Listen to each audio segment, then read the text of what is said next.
Bom dia, pessoal. Me chamo Vitor, sou um dos bolsistas de Toyama desse ano. Em primeiro lugar, eu quero expressar minha gratidão a todos que vieram prestigiar o evento aqui. A presença de cada um de vocês é bastante importante. Hoje teremos a oportunidade de contar com a participação de 3 dos bolsistas do ano passado e 2 dos atuais. Agora um pouco falando sobre a Bolsa de Toyama. Ela foi instituída em 1995, na comemoração dos 10 anos do Convênio de Fraternidade do Estado de São Paulo e da província de Toyama. Até hoje, incluindo as 5 atuais, foram concedidas 213 bolsas.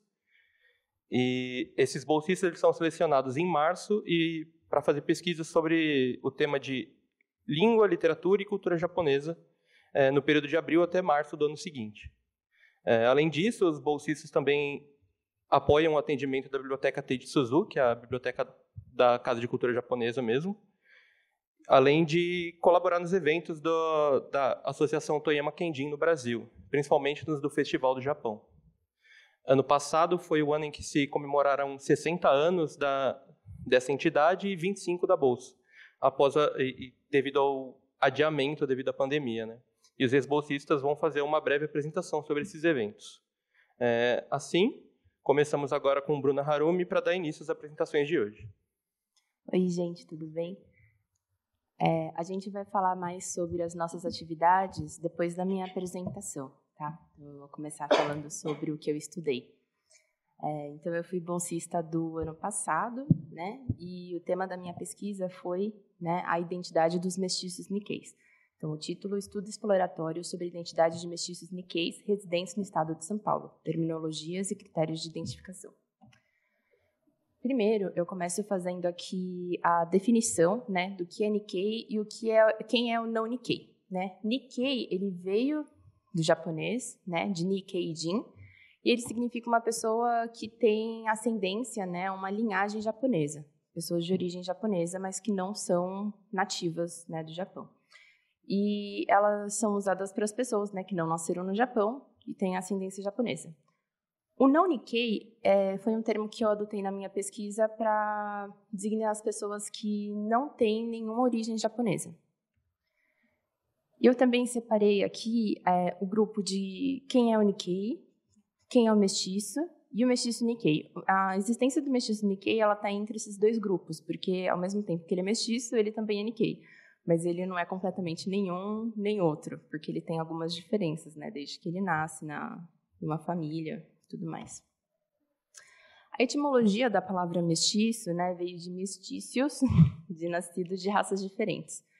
E existem muitos termos aqui no Brasil para a gente identificar as pessoas que são mestiças, mas não existe nenhum termo exclusivamente para o mestiço amarelo.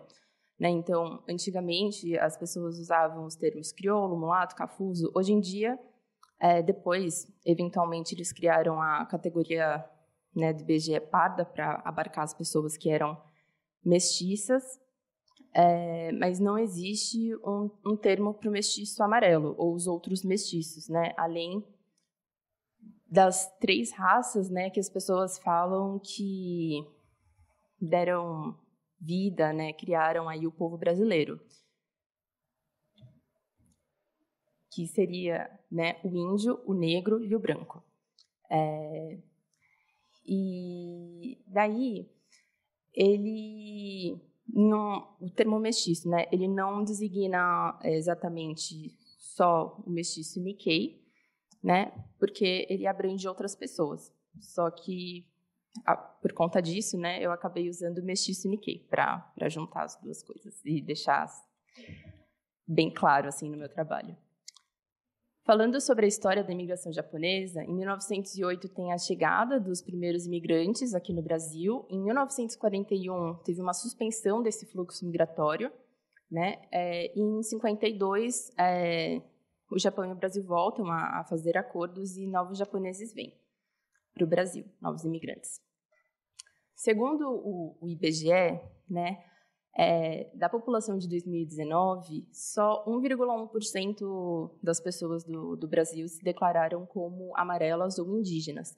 Então, é uma população bem invisibilizada. Assim, é bem, né? A gente precisa prestar atenção sobre os impactos que eles têm na sociedade e quantas pessoas elas podem se considerar, né, que a gente consegue ver pelo IBGE, se consideram indígenas ou amarelas.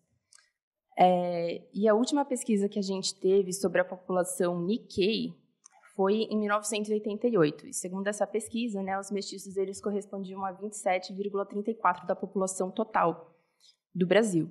Então, eles faziam, em 88, compreendiam aí mais de 1/4 da população geral. Hoje em dia, essas pesquisas não são mais feitas, né, mas a gente considera que o número só aumentou. Os objetivos da minha pesquisa, né, foram analisar e compreender as leituras que os mestiços Nikkeis eles têm, seus corpos, ver como funciona esse processo de negociação e legitimização da identidade desses mestiços Nikkeis, ver se os traços somáticos que eles têm, né, o fenótipo, afeta a forma que eles se enxergam e se identificam, e também examinar como que eles usam o termo mestiço, se eles usam outras palavras, como que eles funcionam, né, a cabeça deles na hora de se identificar. E as justificativas, né, é que, tirando os trabalhos da pesquisadora Hatugai, não tem pesquisas sobre os mestiços Nikkeis como objeto de estudo. Eles só falam dos mestiços, mas não é um objeto de estudo. Não é focado neles. E os mestiços Nikkeis, eles, né, como a gente pôde ver, eles fazem parte de... É uma parcela significativa da população Nikkei, e ela só vai crescer. Então, compreender como eles se identificam é importante. A metodologia que eu usei no trabalho foi um estudo exploratório com uma pesquisa quali-quantitativa, e eu apliquei um questionário virtual, né, e fiz também entrevistas online, quando eu consegui a aprovação do Comitê de Ética da USP. O público-alvo da minha pesquisa, então, foram mestiços Nikkeis, de 18 a 65 anos. Eu acabei focando bastante nos trabalhos do Murphy Shigematsu e da Haga, porque eles já fizeram trabalhos parecidos, principalmente o Murphy Shigematsu, lá dos Estados Unidos, pesquisando os mestiços. E eu excluí, então, Nikkeis sem ascendência mista, né, ou as pessoas que não eram Nikkeis. Eu divulguei nas plataformas digitais o questionário, e a seleção para a entrevista também foi feita através desse questionário. Eu consegui 63 respostas, né, 63 pessoas participaram, e 17 pessoas elas concordaram em fazer a entrevista. Uma das perguntas, né, agora eu vou passar para algumas perguntas da minha análise, não todas, mas uma delas era se as pessoas utilizavam o termo mestiço, e se não, qual outro termo que elas utilizavam. Então, quase 70%, né, 69,8% das pessoas responderam que usam esse termo. Só que, quando eu perguntei se eles acreditavam que o termo mestiço fosse adequado, aí as respostas elas já mudaram um pouco, né? Então, as pessoas que concordam, 41,3%, as que não acham que é adequado, 20,6%, e as que não sabiam opinar, né, sobre 38,1%. Os termos alternativos que eles colocaram no meu formulário, que eles usam para se identificar, tem birracial, rafo, dáburo, misturado, descendente, ascendência e descendência, Nikkei, nipo-brasileira e Utinanchu, Chumanchu. Rafo, dáburo e Utinanchu são termos que vieram do Japão, né? Tem pessoas Nikkeis que usam para se identificar, só que acaba não entrando muito na categoria de identificação do Brasil, né? Porque é diferente. Birracial também veio dos Estados Unidos e ele tem uma ideia de duplicidade, né? Então, tem pessoas que gostam de usar e tem pessoas que não. Aqui a pesquisa, né, acabou escolhendo os participantes sem nenhuma distinção terminológica, né, ou prática das pessoas que vieram da união de um Nikkei com uma pessoa Nikkei com uma pessoa não Nikkei e também uma pessoa Nikkei ou okinawana com outra pessoa, né? Só que é importante ressaltar que o Japão teve um projeto imperialista, né, em que ele junta todas as características do próprio povo, enquanto ele coloca diferenças entre ele e os países estrangeiros. Então, tem pessoas que têm origem okinawana, né, que não se consideram Nikkeis, mas, na prática, quando elas estão, assim, no dia a dia, elas são consideradas japonesas, né, como as pessoas que têm origem japonesa, de fato. Segundo a Kubota, né, as pessoas mestiças que têm origem okinawana e Nikkei, elas são consideradas como pertencentes a um desses dois grupos, ou Nikkei ou okinawano. Só que quando é o contrário, o pai ou a mãe não é okinawano e o outro não é, aí ele é considerado mestiço, porque, né, é o fator não okinawano ou não Nikkei que vai ser classificatório aí para a pessoa ser considerada mestiça ou não. Nas respostas dos meus participantes, eles colocaram que acreditam que o uso de termos como puro e mestiço às vezes segregam e são pejorativos. E existem também outros termos, né, que foram pejorativos ao longo da história, como ainoko, né? Ainoko, algumas pessoas mais antigas confundem a sonoridade de ai de amor com o ai de espaço ou encontro, e elas acreditam que ainoko pode significar filho do amor, só que na realidade o significado de ainoko é outro, né? É uma pessoa que está entre, que ela não pertence, né? Ela está entre os espaços. E dos meus participantes, só quem já estudava a cultura japonesa que tinha conhecimento dessa palavra. Então, ela não está mais em uso há bastante tempo. Na pergunta 8, como as pessoas se identificavam de acordo com as categorias do IBGE, 66,7% responderam que se classificam como amarelas e 27% como brancas, né? Então, tem muita essa diferença. Como a Hatugai ela fala, existem pessoas também que são Nikkeis, elas não são mestiças, que hoje em dia usam só o fator da cor da pele para se identificar, então elas se consideram brancas. Entre os mestiços, isso varia. Então, a mestiçagem, né, sempre aconteceu ao longo da história, e no Brasil ela foi usada como um dispositivo de branqueamento da população negra e indígena do país, né? E o IBGE, ele é um processo, né, que a gente se autoclassifica e a gente não usa só o fenótipo e a marca corporal, às vezes, para a gente se identificar, mas a gente também usa, né, a nossa origem, a cultura, o lugar em que a gente cresceu, né, e qual é a nossa posição na sociedade, né, socioeconomicamente. Então, todos esses são critérios que são levados em conta quando a gente pensa na nossa identidade.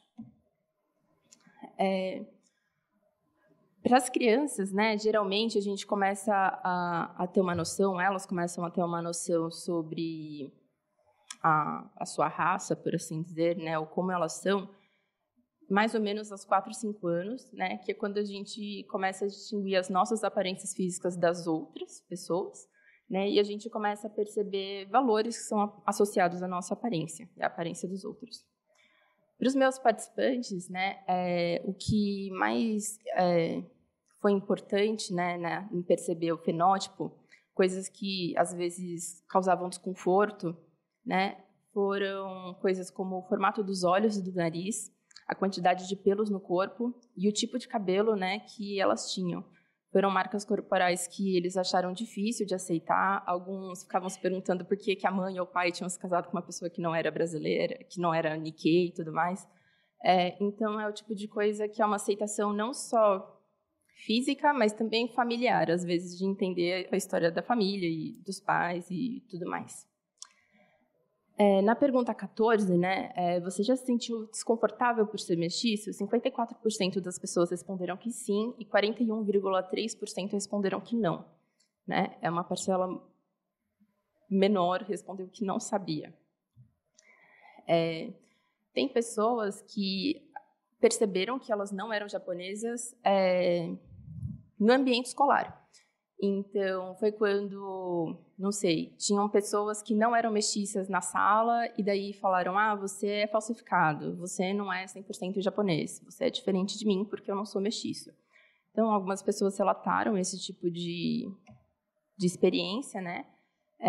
E também a cor da pele, porque existem pessoas japonesas de diferentes cores de pele. Então, um dos meus participantes disse que era chamado de Kuro-chan, que é pretinho, por assim dizer, quando ele era pequeno, por causa da cor da pele dele. E eles perguntavam por que é que dentro da família tinha esse tratamento, sendo que fora não tinha, né? Os outros primos tinham a pele clara e tudo mais, então ele se sentia um pouco excluído da comunidade nesse sentido, familiar. No Japão, né, como eu disse, a gente tem esse mito da monoetnicidade, em que eles juntam todas essas características de povos diferentes que estão dentro do território deles. E isso começou mais ou menos no século V, né? E o Kojiki e o Nihon Shoki, eles foram importantes para... né, elas foram difusoras dessa ideia. E os japoneses acreditavam que eles tinham uma ancestralidade divina, que eles viam da Amaterasu, que é a deusa do sol. Principalmente o imperador, né? Ele era descendente direto dos deuses. E tudo isso criava um senso de coletividade neles, em que eles eram uma raça que deveria dominar as outras. Isso no período do Japão imperialista. Esse nacionalismo e o imperialismo japonês, ele também é chamado de Kokugaku, né? E ele começou mais ou menos no século XVIII a XIX. E a etnicidade japonesa, né, a ideia de que a cultura deles era pura, foram muito difundidas entre as pessoas. E segundo Mayayama, que é um pesquisador sobre imigração japonesa, ele disse que os japoneses que vieram para o Brasil no período de 1926 a 1936 tiveram uma rígida orientação estatal. Então, eles passaram... ideias foram passadas para essas pessoas e essas pessoas vieram para o Brasil. É diferente dos imigrantes que foram para os Estados Unidos, né, antes, por exemplo. Então, algumas ideias nacionalistas e a ideia de que o imperador fazia parte da família foram muito importantes para esses imigrantes. Eles passaram a rezar para o imperador ao invés de rezar para os seus ancestrais e tudo mais, e eles consideravam que eles eram parte da família do imperador. Essa orientação estatal, né, ela ocorreu no Kokutai, que foi uma política nacional do Japão, em que eles eram vistos como superiores aos outros, né, e como um povo homogêneo. E eles eram a extensão da família do imperador e eram unidos dessa forma pelo sangue japonês. O sangue ele passou com o tempo, né, do século XIX para frente, a ser uma condição para você ser japonês. Então, ele é muito importante. E ele não é só uma condição para você ser japonês. Ele está relacionado aos valores culturais e os conhecimentos que você tem sobre o Japão. A gente pode ver que, às vezes, a lógica ela funciona de um jeito diferente. Então, para os japoneses virem para o Brasil, muitos criaram famílias artificiais. Só que, mesmo que eles não tivessem na mesma família, eles eram considerados um coletivo juntos, assim, porque todos eram japoneses. Só que isso não se aplica para as famílias, né, multiculturais, como japoneses e brasileiros. Aí sim, eles eram considerados os filhos, né, mestiços, e era visto de uma forma muito negativa. A quantificação do sangue japonês, né, é um dos critérios de identificação de uma pessoa Nikkei, e daí acaba sendo, às vezes, segregador, assim, porque você fica separado entre mestiço e não mestiço dentro da família, dentro da comunidade. Quando eu perguntei para os meus participantes, né, no questionário, você acredita já ter sofrido microagressões ou comentários desconfortáveis relacionados ao fato de ser mestiço? 74,6% respondeu que sim, e 23,8% disse que não. As microagressões, elas caracterizam, né, de 3 formas diferentes. São os microataques, os microinsultos e as microinvalidações. Os microataques são atitudes depreciativas, né, são caracterizadas por falas verbais ou não verbais para machucar uma pessoa. Pode ser, por exemplo, chamar essa pessoa de japonês ou oriental, né? Ou ter atitudes discriminatórias contra essa pessoa. Aqui eu estou colocando mais exemplos relacionados aos Nikkeis, né? Mas existem com muitas outras pessoas. Os microinsultos são as comunicações que carregam mensagens ofensivas, né, implícitas, como, por exemplo, a fala do Jair Bolsonaro, tudo pequenininho por aí,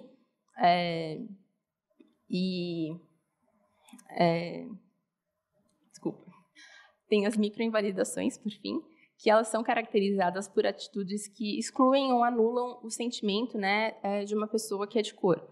Então, às vezes, no caso dos mestiços Nikkeis, eles podem se identificar de uma forma, mas essa forma é invalidada pelas outras, porque essas pessoas não acreditam que ele possa se identificar dessa forma.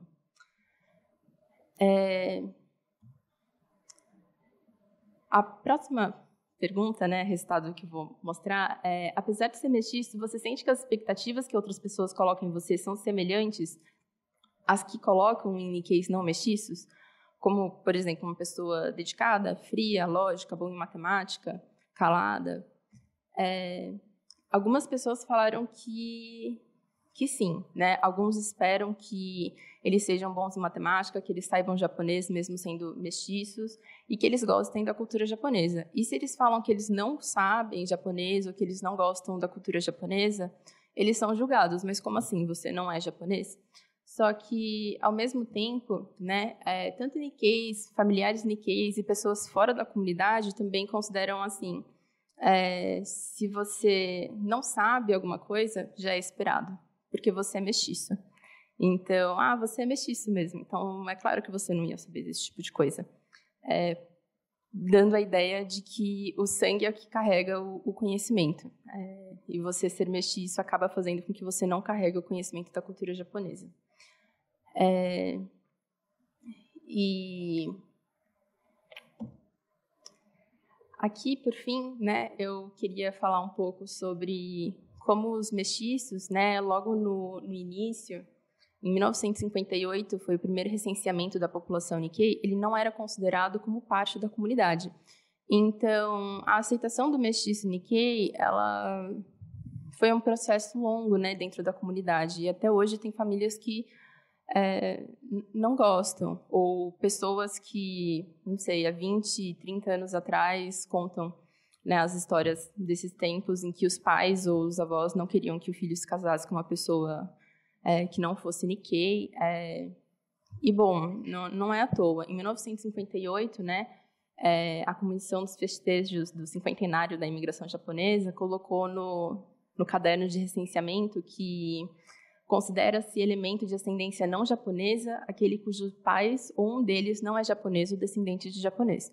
Então, hoje em dia, a gente pode ser considerado parte da comunidade ou não, depende das pessoas que fazem parte dela, só que foi um processo, né? É uma história que está sendo construída, e daí eu acho que é isso. Eu queria pesquisar nessa iniciação científica como as pessoas que são mestiças como eu se sentiam, se era diferente do jeito que eu me sinto, e daí eu pude confrontar vários pontos de vista, né? E essa é a minha pesquisa. Eu não sei se foi muito rápida. Eu acho que eu vou fazer um pouquinho rápido. Obrigado, Bruna, pela apresentação e pela pesquisa, bastante interessante mesmo. Agora eu vou abrir o espaço para algumas perguntas. Se alguém tiver, por favor, levantar a mão.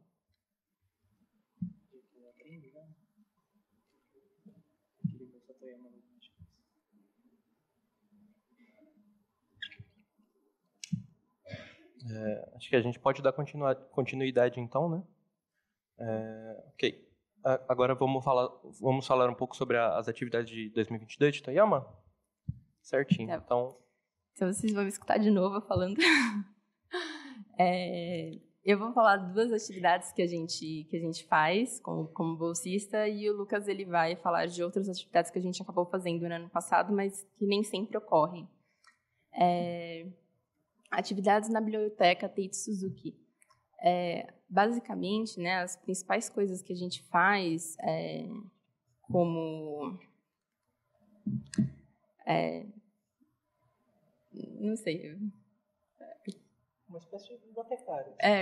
Como se nós fôssemos bibliotecários.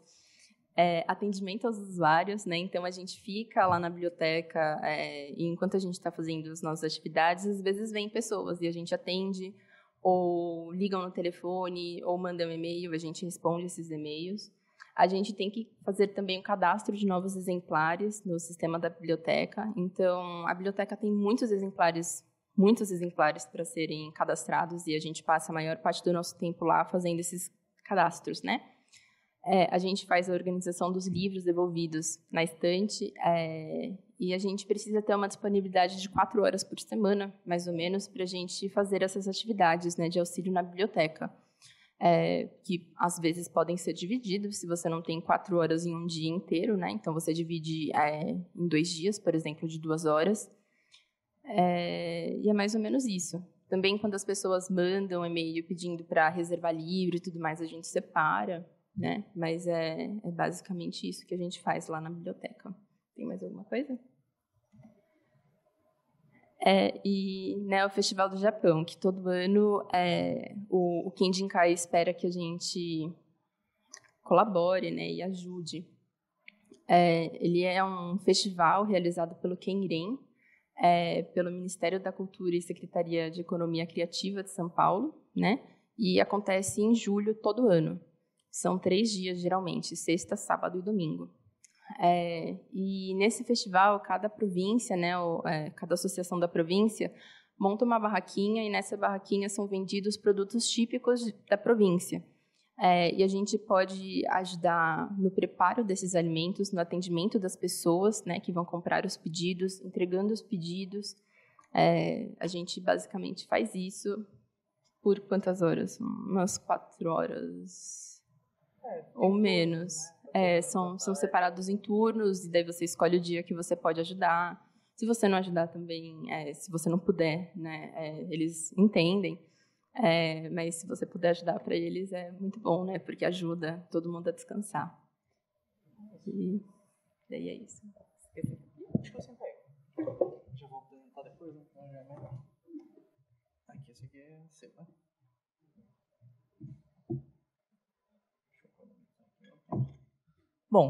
Bom dia, gente. Eu sou o Lucas, para quem não me conhece, e eu vou dar continuidade nessa apresentação aqui sobre as atividades de 2022.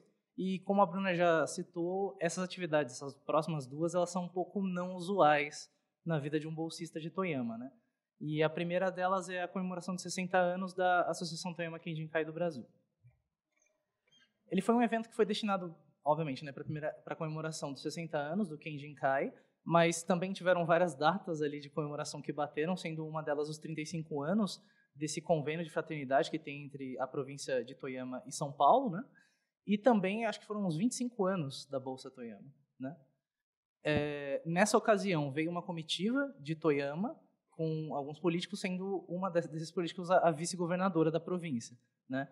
E os bolsistas, eles tiveram um pedaço do evento, né? Foi um evento no horário da manhã, né? Um bom pedaço do evento, os bolsistas apresentaram as pesquisas deles em língua japonesa para a comitiva e para todo mundo que estava lá. E também, logo depois, teve uma espécie de perguntas e respostas, né? Um debate ali com a participação da vice-governadora de Toyama, né? Foi bem interessante. E o segundo evento que aconteceu no mesmo dia, na parte da tarde ali, como está no flyer, foi o Toyama Matsuri, né? O primeiro festival de Toyama, que ocorreu no ano passado. E, bom, ele aconteceu, como está aqui no flyer, na Liberdade, né? Na avenida atrás da Estação Liberdade, ali, na Avenida Liberdade, na Cal. Foi um evento relativamente pequeno, assim, mas foi bem interessante. Antes de tudo, era um evento gratuito, né? Ele estava destinado para poder trazer um pouco, eu acho, da cultura local da província de Toyama aqui para São Paulo, né? Então, no próprio evento, tinham muitos objetos, né, que as pessoas podiam interagir, principalmente ali, né, nessa fotinho que está aí a Bruna e a Bárbara, a gente estava cuidando de uma mesa que basicamente eram vários adereços culturais, né? Então tem chapéu, instrumento musical, tinham alguns materiais, era estanho, né? Materiais de estanho, que para quem não sabe, o estanho tem os sinos também. O estanho, ele é um metal muito maleável, então dá para você dobrar ele, né? Muito curioso. Então, as pessoas iam lá e ficavam dobrando o estanho, né? E também tinham acho que tinha uma mesinha que era voltada para o turismo em Toyama e uma outra mesinha também que era mais a parte da alimentação também. Então foi um evento bem legal, encheu bastante, principalmente no começo do dia, tinha fila para entrar, né? Então, apesar de ter sido a primeira vez, né, que esse evento aconteceu, ele já teve bastante sucesso, eu acho, né? Então, eu acho que é um pouco isso, assim, digamos que esse é um panorama, assim, de que todos os bolsistas costumam fazer, tirando esses 2 últimos eventos, né? E agora eu vou apresentar a minha pesquisa. Só um minutinho, gente.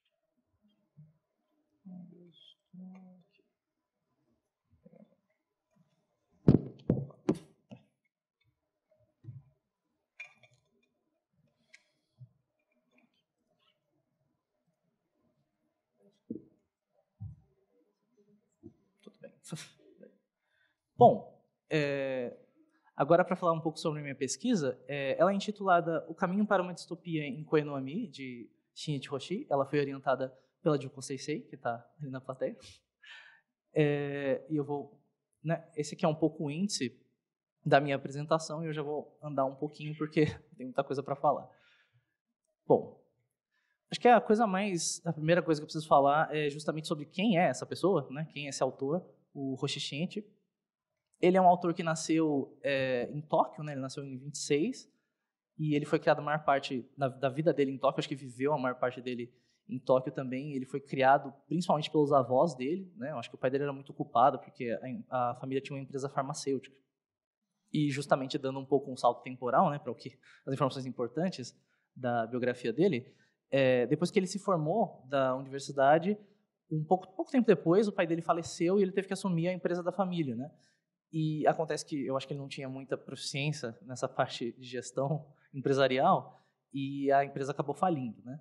Só que isso foi justamente o pontapé inicial para que ele começasse a entrar, né? Ele já tinha muito interesse desde a universidade em começar a escrever literatura, principalmente literatura de ficção científica, né? E, no caso, foi aí justamente que ele começou, ali para 56, 57, né? E foi em 57 que, de fato, ele publicou a primeira obra, uma obra chamada Sekistora, numa revista, numa fanzine, na verdade, né? Chamada Uchujin, né? Que é Poeira Estelar em língua portuguesa, né? Que justamente ele é um dos fundadores dessa fanzine, que é bem famosa, assim. A partir dali, ele construiu uma carreira bem prolífica na produção, acho que principalmente de um gênero chamado Shoto, né, que são histórias extremamente curtinhas, né, eu falo que são uma espécie de cápsulas narrativas, então 5 páginas no máximo, né, e ele tem assim um número absurdo de histórias nesse gênero, né, de coletâneas, tanto de ficção científica como também de suiri shousetsu, né, de histórias detetivescas, né. E em 30 de dezembro de 97 ele faleceu aos 71 anos por decorrência de uma fibrose pulmonar.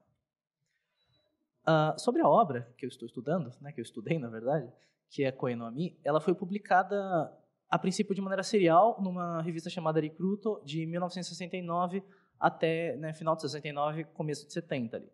E em 70 também a Kodansha publicou ela. Né?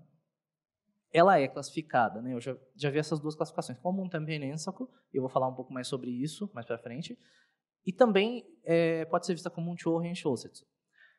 E ela é uma narrativa que ela é estruturada em 12 capítulos ou 12 histórias, né? Depende de como você está vendo o gênero textual dela. E, bom, uma sinopse básica que essa obra está acompanhando nesses 12 capítulos ou histórias, né? Um período de 12 meses, cada história é um mês, né? E o espaço que se passa isso é um edifício chamado Melon Mansion, né? Um edifício chamado Melão, tem um motivo para isso, para esse nome curioso, né? E cada capítulo está se passando num andar diferente desse edifício. E todos esses capítulos eles envolvem algum acontecimento anormal que ocorre em algum apartamento, né? No caso, no primeira história não é exatamente um apartamento, né? Uma loja, mas enfim. Mas todo andar acontece alguma coisa esquisita, né? E esses incidentes que acontecem em cada uma dessas histórias têm a ver sempre com uma voz que está se comunicando pelo telefone fixo, né? Porque não tinha a ideia do telefone móvel nesse período, né? E no decorrer dessa narrativa, né? No decorrer de todas as histórias, tem uma progressão e o computador, que é essa voz, né? Se descobre que essa voz ela é um computador, ele vai adquirindo mais poder e mais controle sobre essa sociedade e no final dessa obra a sociedade se torna ela se torna governada pelos computadores, se torna uma distopia governada por computadores. Né? Bom, e no que eu estou, né? O que eu estava interessado para estudar nessa obra? Eu acho que principalmente esse aspecto da distopia, né, que está presente na última história, né, que o nome dela é Shiki no Ori, né, o fim das 4 estações. É lá que eles, digamos assim, que o narrador ele traz um pouco as características dessa distopia, explicando como ela está funcionando agora, né. Então, eu estou muito interessado, né, nessa parte, mas principalmente a minha ideia era tentar compreender de que forma que a sociedade se estabeleceu, né, porque na minha leitura dessa obra, a obra ela é uma distopia, ela é como se fosse uma distopia em processo. Então, todas as histórias elas estão mostrando para você o processo que está levando essa sociedade a chegar naquele resultado final que está na última história, né, no último capítulo, né, uma sociedade completa. E na minha leitura, essas histórias elas estão mostrando um procedimento, né, causas que tornam essa distopia, né, que trazem essa distopia. A partir daí, né, que tipo de reflexões esse processo vai suscitar, né? E uma coisa muito comum, eu acho que de qualquer estudo de ficção científica, que é essa questão de como que essa obra está enxergando o avanço da tecnologia e a relação da tecnologia com os seres humanos, né? Obviamente, como eu estou me focando no último capítulo, mas eu vou passar, né, eu perpasso por todas as outras histórias, né, extremamente necessário, já que eu quero ver o processo disso. Bom, a gente precisa dar um passinho para trás, antes de ir justamente na parte da pesquisa, para falar um pouco sobre alguns pressupostos teóricos, né? Eu acho que o primeiro desses é que, quando a gente fala sobre ficção científica, e talvez qualquer outro gênero, que ficção científica a gente está falando, né? E, no meu caso, a abordagem que eu escolhi, a definição de ficção científica que eu escolhi, é de um teórico muito famoso, chamado Darko Suvan, e ele diz o seguinte, né? Eu vou ler um pouco para vocês. A ficção científica, para o Darko Suvan, é um gênero literário ou construto verbal cujas condições necessárias e suficientes são a presença e interação de distanciamento e cognição, e cujo dispositivo principal é uma moldura imaginativa alternativa ao ambiente empírico do autor. Tá, esse é o primeiro ponto da definição dele, né? E eu acho que é a coisa mais interessante, eu diria. Que é o seguinte, a gente tem que pensar essa questão do distanciamento como um afastamento e a cognição como uma espécie de reconhecimento, então uma aproximação, é um pouco paradoxal, né? Então, o cerne dessa definição do Suvan, e eu acho que também é uma das coisas muito características da ficção científica, é que na criação de um novo mundo, que é estranho à sociedade contemporânea do autor, ele ainda mesmo criando esse mundo estranho, bem distanciado do nosso mundo atual, digamos assim, ele ainda mantém uma certa âncora lógica com relação às questões empíricas do nosso momento histórico atual, né, de algumas limitações tecnológicas principalmente. Então, apesar desse distanciamento que causa esse estranhamento, né, causa essa sensação de distanciamento temporal, principalmente, né, aos poucos, durante a leitura dessas obras, você consegue reconhecer alguns traços e questões muito próximos da nossa realidade, né? Então, essa é a maneira que a ficção científica ela utiliza para comentar e criticar traços da nossa sociedade, né? Ela afasta, mas isso, de certa forma, ele traz para próximo, traz uma proximidade, né? Então, é um movimento paradoxal, mas é muito interessante. E a outra coisa, né, que também faz parte da definição do Suvan, é o que ele chama de novum, né? Que diz o seguinte, né? O novum ele é o dispositivo, artefato ou premissa ficcionais que põe em foco a diferença entre o mundo que o leitor habita e o mundo ficcional do texto de ficção científica. Então, isso aqui é bem simples, né? A ideia, eu acho, é aquela coisa esquisita da ficção científica que é a diferença entre o que tem a nossa tecnologia atual, ou, né, talvez a existência de alienígenas, uma máquina do tempo, né? Tudo que está dentro do imaginário da ficção científica. Então, justamente é isso aqui que ele classifica como novum. É bem aberto, na verdade, eu acho, né? E é isso que traz, principalmente, né, contribui para esse estranhamento, né, para esse distanciamento. Agora, um pouquinho sobre, para a gente localizar, né, o Roshi, principalmente na história da literatura de ficção científica do Japão. Como vocês podem ver, ele está ali grifado em 1960, ele é chamada assim, primeira geração, né, da ficção científica japonesa. E uma coisa que talvez alguém que já conheça um pouco sobre ficção científica possa perceber é que esse surgimento, essa explosão desse gênero na literatura, e em outros gêneros também, né, partiu da literatura, eu diria, ele é um pouco tardio se comparado principalmente com os Estados Unidos, né, a ficção científica americana, porque nos anos 40, ali na ficção científica americana, a gente já tinha uma força muito grande da ficção científica pulp, né, e nos anos 50 ali é quando realmente é o que chamam de Era de Ouro, né, com Asimov e outros autores bem famosos, né, de ficção científica americana. Aqui no Japão foi mais final de 50, começo de 60, eu acho, né? Mas principalmente a década de 60, que esses autores como o Hoshinshin, o Tsuyasaka, o Matsusaki e o Abe Kobo foram o grupo que prevaleceu, né? E esse boom no Japão, especificamente, né, ele ocorreu um pouco tardio por vários motivos, né, mas alguns deles, né, eu acho que por conta da Guerra Fria, né, então corrida armamentista e aí a corrida espacial, né, essa questão, esse imaginário da ficção científica, ele começou a ser muito presente na vida das pessoas por conta disso, né? Então acho que esse tipo de história começou a se fazer necessário um pouco, né? Além disso, no caso do Japão também, especificamente, né, em 1940, 52, no período ali da ocupação americana, começou a entrar muitas histórias, né, muitas revistas, principalmente de ficção científica, como Amazing Stories, e isso ajudou a, né, difundir mais ainda esse gênero, né? Então, ali já estava germinando ali nos 60 que realmente começou a ter um número de pessoas que se reuniam em várias revistas, de fato, de ficção científica. Uma coisa que é importante eu salientar é que, assim, nessa geração de 60, de fato, uma certa influência da ficção científica americana, mas o que é diferente, né, o que é muito diferente é que o fato de que essa literatura, na verdade, ela está mais ligada, eu diria, a uma proto-ficção científica que ocorria ali na década de 30, por autores, principalmente, eu acho que o Uno Juzo, que é o chamado pai da ficção científica japonesa, né, do que o que estava sendo produzido nos Estados Unidos nos anos 50, né? E uma das coisas que eu acho que ela herda dessa literatura do Uno Juzo é a visão da tecnologia que ela tem, né? No caso, a ficção científica americana dos anos 50, se vocês forem ler o Asimov, por exemplo, eles têm uma visão muito mais otimista, eu acho, da tecnologia, né? Na verdade, o Asimov ele fala sobre uma tecnofobia, né? Então, as pessoas têm um medo da tecnologia que não é muito lógico, né? Já que o ser humano ele controla, né? Cria e controla a tecnologia. No caso da ficção científica japonesa e, obviamente, do Koe no Ami, é o oposto, né? É muita desconfiança e muito pessimismo com relação ao avanço tecnológico. Vocês vão perceber isso mais à frente, né? Bom, como eu tinha dito, eu vou falar um pouco mais sobre a questão do gênero, né? Da forma que o Hoshi escreve essa obra, porque é muito importante, porque eu acho que ela contribui bastante para a minha leitura de um processo, né? Que é essa questão do Tanpen Rensaku. A Tanpen Rensaku, ela é uma sequência de contos ou uma série de histórias curtas e é uma forma no qual histórias consecutivas elas possuem sempre uma relação entre si, elas são sempre relacionadas, né? Essa relação pode se dar muitas vezes com a presença dos mesmos personagens, lugares, temas, entre uma e outra história, e eu acho que um ponto muito importante ali, que está no final dessa definição, que ela constrói uma sensação, ou seja, em sua totalidade, de uma obra única, né? Então, eu acho que a metáfora que eu costumo usar é que é como se fosse uma espécie de quebra-cabeça.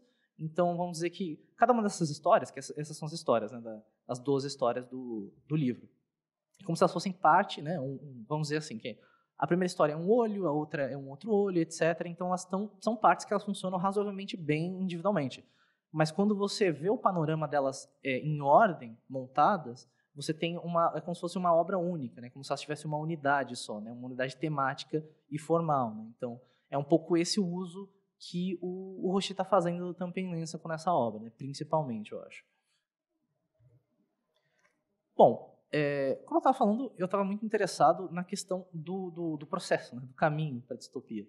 E a minha leitura ela parte de dois eixos principais que eu acho que eles explicam um pouco, né, qual que é o processo de ascensão dos computadores ao poder, né?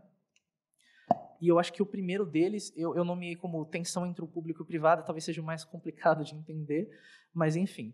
E eu coloquei esse trecho aí do Robert Matthews justamente para auxiliar um pouco.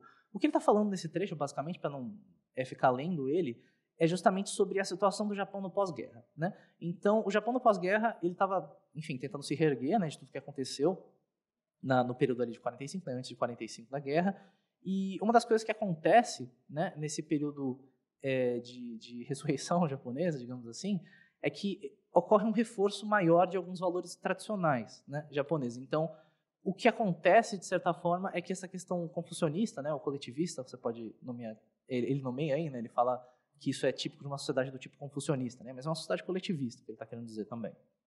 Esses valores são reforçados e essa sociedade ela começa a ser muito em prol desse coletivo e, por conta disso, acaba que tem uma supressão do indivíduo, né? Você tem um papel associado, né, para você e você precisa seguir esse papel social perfeitamente, né? Você não pode sair muito do que já foi colocado para você, basicamente, né? É justamente o que ele diz ali, né? Muitos indivíduos podem desejar escapar de suas obrigações, mas não conseguem, eles não podem, né? Literalmente. Então, é esse um pouco o estado do Japão do pós-guerra, né? E o que tem no Koe no Ami, que eu acho interessante, é que nessa sociedade do Koe no Ami, que, obviamente, como eu tinha partido da definição do Suvan, ela está espelhando a sociedade japonesa, né? Tem sempre uma tensão ali entre o campo do público e o campo do privado, né? Então, esses dois polos, eles primeiro não podem entrar em contato porque a gente usa, né, no caso, uma sociedade como a sociedade japonesa, que tem obrigações sociais que são muito sufocantes, esse campo da vida privada, ele é uma espécie de refúgio, né, para que você possa realizar transgressões ou para expressar a sua individualidade mesmo, né, fora dessa caixinha que você foi colocado, né. E o que mantém esses polos separados, digamos assim, é a questão do segredo, do sigilo, né? A vida privada, ela é privada. Então, justamente as pessoas fora ali, talvez do seu círculo social privado, ou até só você saiba do que você faz na sua vida privada, elas não sabem disso. Então, o sigilo, ele mantém, de certa forma, uma espécie de harmonia social, né? As pessoas conseguem espairar, digamos assim, né? Mas isso não pode sair dali, né? Isso não pode contaminar a vida pública delas, né? E o que acontece no Koe no Ami, que talvez seja o que causa a desordem, né, é justamente essa barreira do segredo, né, da privacidade, ela é completamente dissipada, né? As pessoas, né, os personagens do Koe no Ami, quando elas são atacadas pela voz, porque a voz ela ataca essas pessoas, né, chantageia elas, principalmente pelo telefone, elas têm muito medo de que os segredos delas, e todas elas têm segredos assim, às vezes não é nada demais, sabe? Às vezes é só uma traição, uma coisa assim, né? Não matou ninguém, né? Mas é o suficiente para que elas fiquem acuadas com o tipo de consequência e sanção que isso pode ter caso vaze para a vida pública delas, né? E o que acontece é que o computador se aproveita dessa espécie de contradição que esse tipo de sociedade acaba causando, né? Por essas tensões, e ele chantageia essas pessoas e consegue atingir os objetivos dele, né? Tudo que ele pede para essas pessoas, elas fazem, né?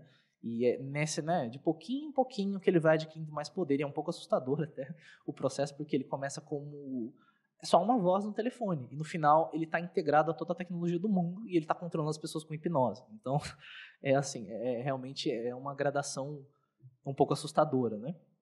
Mas, enfim. E esse é o primeiro eixo, basicamente, né, que talvez seja a coisa que o computador se aproveita mais para tomar o poder da sociedade, né? E a segunda coisa, que talvez seja um pouco mais típica de ficção científica, é essa questão das problemáticas quanto aos novos meios de difusão de informação, que é o nome desse eixo que eu nomeei, né? E ele traz como principal ponto o olhar desconfiado do Roshi Shinichi sobre essa dependência e o comodismo dos seres humanos dessas novas tecnologias, né? E, obviamente, os perigos que isso pode propiciar, né? Porque, obviamente, que essa relação da tecnologia com as pessoas, que são bem dependentes nessa obra, elas são muito dependentes dessa versão avançada do telefone fixo, né, que tem capacidades que o telefone fixo daquele período, né, dos anos 70, normalmente não teria, elas ficam extremamente dependentes disso, né? Mas, enfim, tem muito a ver com isso, né, essa parte desse eixo. Bom, para dar um exemplo, né, trazer um trechinho também da obra, eu vou pegar a história número 10, né, que é intitulada Certo Dia, né, em português, o nome dessa história. E essa história ela acompanha um personagem chamado Nakagawa. Ele está no apartamento no 10º andar, obviamente, e ele começa a receber ligações, né? E o narrador ele diz para a gente que outras pessoas também estão recebendo essas ligações em outros apartamentos, né, daquele edifício, mas ligações com muitas informações privadas de terceiros, de pessoas que ele não conhece, né? E inicialmente ele começa a achar aquilo muito engraçado, né? Muito curioso, né? É uma fofoquinha. Então ele está ouvindo ali a vida privada de outras pessoas. Olha só que legal. Só que no decorrer, e isso está um pouco nesse trecho que eu vou ler logo mais, no decorrer desse capítulo ele começa a pensar um pouco sobre o que está acontecendo, e ele começa a pensar que, olha, eu estou ouvindo informações de outras pessoas que, primeiro, eu não sei se são verdades ou não, e se essas pessoas de fato existem, mas vamos supor que elas existam. E as minhas informações, né? Onde elas estão? Elas estão circulando também na ligação com outras pessoas, então isso começa a causar no Nakagawa, em outras pessoas daquele edifício, uma ansiedade muito grande, né? Uma paranoia muito grande de que as informações deles poderiam estar vazando, né? Os segredos deles poderiam estar vazando, né? E o que o computador está fazendo nesse capítulo é justamente criar um caos generalizado, né? E deixar as pessoas completamente malucas e paranoicas. Ele consegue, né? E ele utiliza da hipnose, como disse, é curioso, né, essa questão da hipnose, mas ele utiliza da hipnose justamente para criar primeiro apagar a memória das pessoas desse dia, então ninguém lembra que esse dia aconteceu, mas ele cria uma espécie de gatilho no subconsciente de todo mundo no final da história. Então, ele pode usar aquilo a favor dele, ele usa aquilo a favor dele, porque ele faz isso com basicamente todas as pessoas, né, do mundo, eu diria, no final da história fica implícito isso, né, para justamente essa sensação de ansiedade, de desordem, ela seja, digamos que o que parte as pessoas serem mais dependentes ainda da tecnologia, né, e eu vou ler o trecho para vocês entenderem melhor, né. Cada pessoa que ouviu os rumores ficou entusiasmada ao ouvi-los. Ao mesmo tempo, eles se preocupavam com a possibilidade de alguém também estar ouvindo um boato sobre eles mesmos. Até mesmo as pessoas que não eram espertas o suficiente para se preocupar com tal possibilidade experimentaram uma espécie de ansiedade. Todas as pessoas sentiam que algo em que antes confiavam estava ficando cada vez mais frágil e desvanecendo. Era uma sensação desconfortável, como se o ar estivesse rareando. Muitos sentiram, pela primeira vez, um forte desejo de ordem, certeza, segurança e tranquilidade. Ninguém sabia quando essa desordem iria acabar. Eles quase podiam ouvir o som da sociedade entrando em colapso. Então, acho que fica bem forte, né, essa questão da paranoia, né, desse medo um pouco, né? E essa história ela está falando, né, outras histórias também do Koinomi falam muito desses temas, mas é sobre controle de informações, difusão de informações falsas, né, as famosas fake news, e essa capacidade de que você criar e modelar a percepção da realidade, né, a partir dessas informações, né? Eles não sabem nem a procedência dessas informações que eles estavam recebendo, mas foi o suficiente para tornar, né, criar esse caos generalizado, né? Mas, enfim. Bom, e falando um pouco sobre a distopia em si, né, que se estabelece no final, que é interessante, primeiro eu vou trazer um pouco essa definição baseada no Claes, que é um autor muito famoso de estudos distópicos e utópicos, né, que diz o seguinte, né, a distopia comumente é um estado totalitário que exige a obediência completa de seus cidadãos, utilizando muitas vezes os avanços tecnológicos, avanços científicos e tecnológicos para garantir o controle social. Ocasionalmente, é desafiado por vestígios de individualidade que logo são suprimidos e eliminados, né? E tem ali o que eu coloquei, né? Mudança na postura do narrador em terceira pessoa. Isso é muito curioso, porque assim, até o momento, no Koinomi, nas 11 histórias, né, o narrador ele era um narrador não intrusivo, né? Ele era um narrador bem relativamente distanciado da história, né? Só que no último capítulo acontece um movimento muito curioso, porque ele começa a argumentar a favor dessa nova sociedade de computadores, né? Ele faz uma espécie de advogado do diabo, né?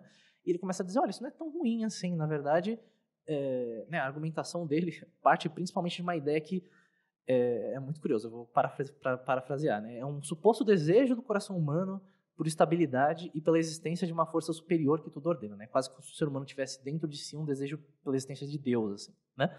E para o narrador, as máquinas elas não estariam controlando a vida dos seres humanos, né? Mas elas estão atendendo a um desejo constituinte da raça humana por ordem e por uma entidade onisciente e onipresente, né? E isso é muito interessante, essa visão que ele traz, porque, enfim, eu acho que ela balança um pouco o leitor, porque você espera que ele condene essa sociedade, mas na verdade ele faz o contrário, né? Mas também tem o fato de que a distopia do Koinomi é um pouco diferente, né? Talvez ela funcione muito na chave, uma das chaves, né, que ela funciona, que é muito típico de uma distopia, é a questão da alienação, né? Ela funciona principalmente ou especificamente, eu diria, nessa chave, porque não tem uma repreensão física, né, que talvez a gente associe um pouco essa questão da distopia, né, a questão da alienação, mas também muito a repreensão física. Isso não acontece, né? Os pilares, né, como eu coloquei aí, a vigilância constante, porque o computador está em todos os lugares, todos os telefones, né, ele ouve tudo, ele vê tudo, então em todo momento ele está enxergando o que as pessoas estão fazendo, né, sabe bem o que elas estão fazendo. E essa questão que eu nomeei de domesticação dos seres humanos, né? Ele usa a hipnose também, mas também usa a chantagem ainda, né? Caso necessário, ele chantageia as pessoas e todo mundo fica, né, no controle dele aí, né? Então você poderia até dizer que não é tão ruim assim, né? E também tem mais alguns argumentos que o narrador ele traz, né? Porque essa sociedade de fato ela é um pouco mais estável, né? Não acontecem muitos crimes, etc. Então ela está numa espécie de mediocridade completa, mas nada demais acontece, nem de ruim nem de bom, né? Que vai aparecer logo mais num trecho que eu vou mostrar para vocês. Mas de qualquer forma, ainda assim, o primeiro de tudo, essa sociedade ela é construída pela ilusão de controle, pela questão do controle, né? E por uma ilusão de livre-arbítrio, né? Os seres humanos eles não fazem ideia de que o mundo está sendo controlado pelos computadores, e quem começa a descobrir, o computador ele hipnotiza e apaga a memória da pessoa. Então ninguém nunca sabe, ninguém nunca vai saber. É impossível de você fugir desse controle, né? Para começo de conversa. E ela é uma distopia principalmente porque essa desordem, né, que o narrador trata, que também está presente naquele trecho da história número 10, ela é muito artificial, né? Ela é criada pelo computador, né? O computador ele criou esse desejo dos seres humanos, essa necessidade, né, por ordem, etc. Então, não dá para você cair muito nessa ladainha do narrador, né? Eu acho que justamente é para deixar um pouco você confuso, assim, mas você acompanhando o processo que levou a essa distopia, você não consegue cair muito nesse conto, né? E eu acho que eu preciso salientar mais essa questão, né? Principalmente essa questão de como essa é uma sociedade, eu gosto de dizer que é uma sociedade que ela está um pouco parada no tempo, né? É uma coisa de, realmente, assim, essa ideia, eles falam muito sobre progresso, né? Isso é muito presente na história número 11, principalmente. Ela não vai ter mais progresso, ela não vai evoluir a partir dali, ela vai continuar como se parada naquele momento ali, as coisas vão continuar daquele jeito para sempre, né? E esse trecho acho que traz um pouquinho isso, que ele diz o seguinte, né? Não havia nenhuma chance do aparecimento de um gênio, mas também não havia abertura para o nascimento de um criminoso perigoso. É por isso que tudo estava tão pacífico. Esse estado das coisas não era necessariamente ruim, afinal, pessoas perigosas assustavam e ofendiam os outros, enquanto gênios poderiam fazer os outros se sentirem com inveja e se inferiorizarem, né? Isso é um narrador argumentando a favor dessa sociedade, né? Mas o que isso causa, né? Ele é um processo, basicamente, que o computador faz de homogeneização, né? As pessoas estão vivendo umas vidas muito parecidas ali, etc. Não é muito ruim, mas também não é muito bom, sabe? Então, nessa sociedade, o fluxo de acontecimentos, né, e decisões na vida das pessoas, ele é, primeiro, como eu disse, completamente estéril, né? Então a ideia de progresso ela não existe, e ele é programado completamente pelos computadores. É como se as vidas das pessoas estivessem girando em torno dos algoritmos, né, do computador, né? E isso causa a completa dissolução da individualidade no coletivo, né? É uma vida alienante, sem perspectiva de modificação. Como eu disse, é uma espécie de estabilidade eterna, né? Então, essa distopia do Koinomi, você pode ler, né, como uma espécie de versão distorcida e exagerada de uma sociedade coletivista, né, que suprime completamente o indivíduo a favor desse bem maior ao coletivo, né? Ela está funcionando no macro, né, ela está funcionando razoavelmente bem, né, mas individualmente as pessoas elas não têm, a individualidade delas é completamente apagada, né? Bom, e para concluir, né, eu acho que algumas conclusões que a gente pode ter da minha leitura, né? A primeira é que o Rush está trazendo para o centro da discussão essa capacidade das novas tecnologias de invadir e desmontar tecidos sociais, e isso pode ocorrer de maneira irreversível, como acontece nessa história, e causando consequências inimagináveis, como também acontece nessa história, né? Outra coisa que o Rush também está apontando é esse perigo de você delegar um controle de um fluxo de informações tão grandes para um sistema de computadores, né? É uma confiança muito, muito grande nessa infalibilidade da tecnologia, né, que costuma falhar muitas vezes. E também, por último, né, eu acho que essa coisa mais ligada à sociedade japonesa mesmo, que é esse problema, né, essa talvez, como eu chamei de contradição, né, na sociedade coletivista, né, talvez numa sociedade que tem pressões sociais muito fortes, né, especificamente, né, que essas pressões, né, essa contradição poderia vir a ser explorada por um terceiro, no caso, pelo computador, né? É isso, né, gente? Muito obrigado pela atenção. Tem as minhas referências bibliográficas, mas acho que é melhor passar, caso alguém queira saber depois, né? Mandar um e-mail, alguma coisa assim. Mas é isso. Muito obrigado.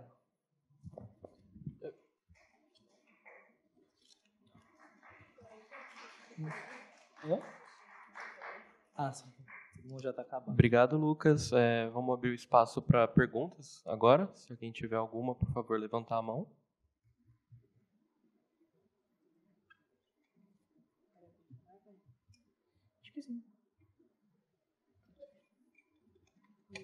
Acho que a gente pode continuar seguindo, então, né? Você vai colocar o vídeo da Bárbara? Agora a gente vai colocar um vídeo de uma outra bolsista do ano passado. Ela está fazendo intercâmbio, então não...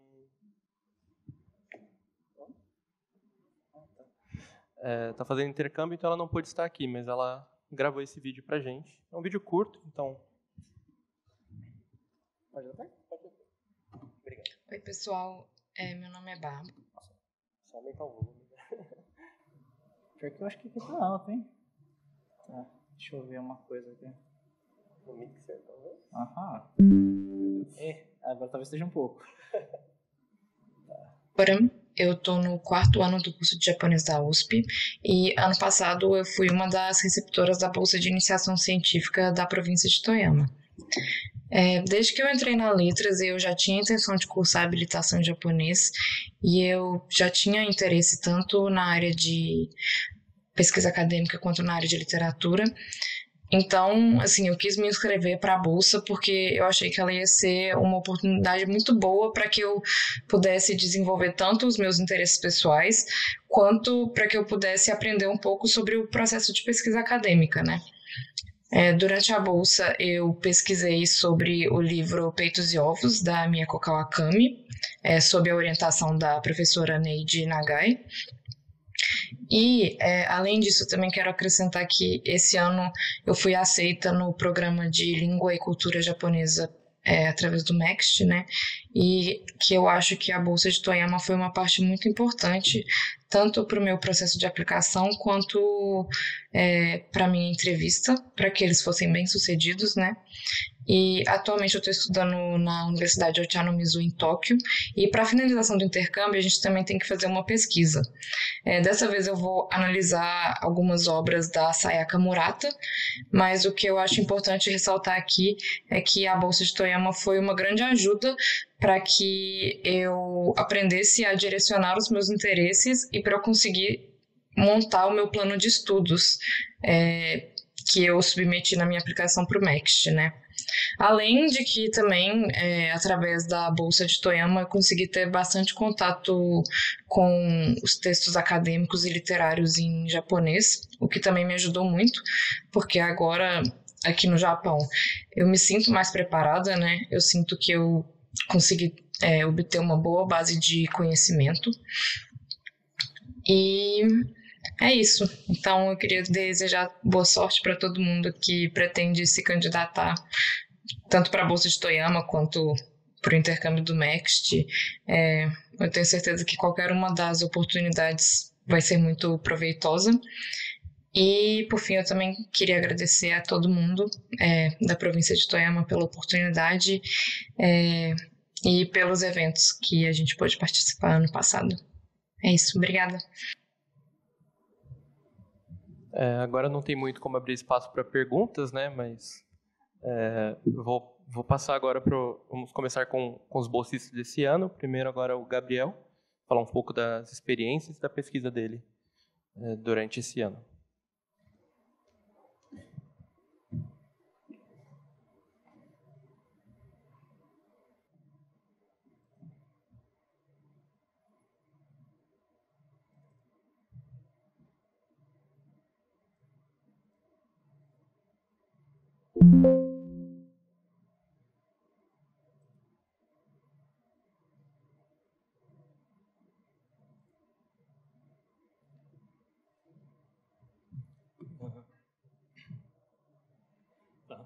Então, esse é o tema da minha apresentação, considerações sobre a influência do português brasileiro como língua materna na produção da fala da língua japonesa. Esse tema, ele na verdade evoluiu de uma outra proposta que eu tinha, que era mais específica, mas eu vou desenvolver isso conforme a apresentação. Desculpa. Obrigado. Então, primeiro, né, sobre língua materna, o que é língua materna? Ela é basicamente a primeira língua que a gente... Mais próximo? Nossa. É basicamente é basicamente a primeira língua que a gente aprende, né, quando criança, e desenvolve primeiro, que na maioria do pessoal aqui, provavelmente, né, o português brasileiro. Mas o que isso importa, né? Será que, quando a gente fala de aprendizado de uma segunda língua, como a língua materna pode influenciar? Eu peguei aqui duas citações para começar, né, o assunto. Então, a primeira, a língua materna afeta o modo como um estudante ouve um som na língua estrangeira, além de como ele o produz. É importante dar atenção à prática auditiva para se fazer a pronúncia correta. Aprende-se uma pronúncia ouvindo-a, pois foi ouvindo muitas vezes que aprendemos a nossa língua materna. E também a respeito do japonês específico, né? Os desvios do japonês falado pelos brasileiros mostram não apenas a influência do português, mas refletem também os pontos problemáticos a serem levados em questão na análise e no ensino do japonês. Eu gostaria também de mencionar um outro estudo que eu vou acabar falando aqui sobre trabalhos, né? E o terceiro trabalho, o autor menciona esse estudo, onde um queniano, ele fala a língua Luya, se não me engano, e ele fizeram um teste com ele sobre a pronúncia, né, sobre a acentuação do japonês, e ele tirou 100%. Já no caso dos brasileiros, não foi bem assim. Eu vou desenvolver isso mais quando a gente chegar, né, mas é para dizer que algumas línguas, quando elas têm uma certa similaridade com a língua-alvo, fica mais fácil, né, para o aluno. Não é o caso do português. O português é bem diferente.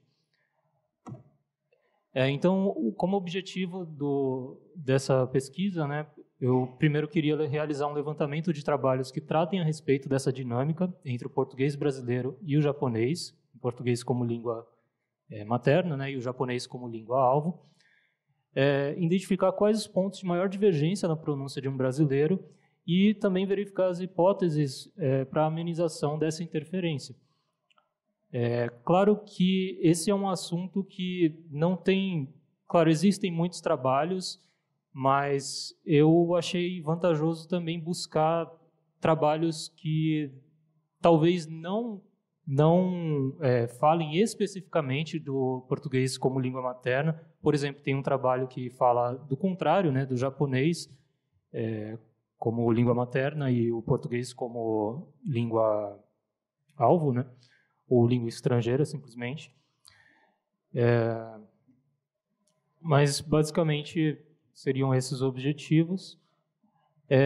Como o português que a gente está analisando é o português brasileiro, né, no caso do japonês também seria importante falar sobre qual é o japonês específico, né, porque o Japão tem várias áreas e vários dialetos. Ele é chamado de japonês comum, né, antigamente japonês padrão, que fica nessa região marcada no mapa, né, chamada de Yamanote, que é uma região de Tóquio, né. Aqui eu coloquei alguns exemplos para mostrar de maneira simples como o japonês é diferente na sua estrutura. Não vou me aprofundar muito na explicação, é mais mesmo para a gente conseguir enxergar as possibilidades que existem na estrutura silábica do português e que diferem, né, do que a gente encontra no japonês. Então, no português, né, a gente tem vários exemplos, né? O segundo seria um ditongo, e dá para ver, né, no final ali que tem consoantes juntas, né, coisa que não acontece no japonês. Então, o japonês ele tem uma estrutura, de certa maneira, mais simples, e isso também reflete numa acentuação mais fácil de ser estudada. Na verdade, os estudos do português não têm uma certa definição muito clara, né, em comparação, né? Então, no português, a gente tem sílabas tônicas ou átonas, que pode ser chamadas de fortes ou fracas, e são caracterizadas pela duração, o volume da voz e o tom, nessa ordem de importância, né? E já no japonês, você tem moras com tom alto ou baixo, né? Então, isso é possível ser... Acho que para todo estudante brasileiro, quando ele começa a falar japonês e ele não tem uma base, né, logo nas primeiras aulas, é comum que em alguma mora seja aumentada a duração, né? Então, isso, claro, é uma característica da língua materna dele que se manifesta na produção, né, da língua-alvo. Só que alguns fatores são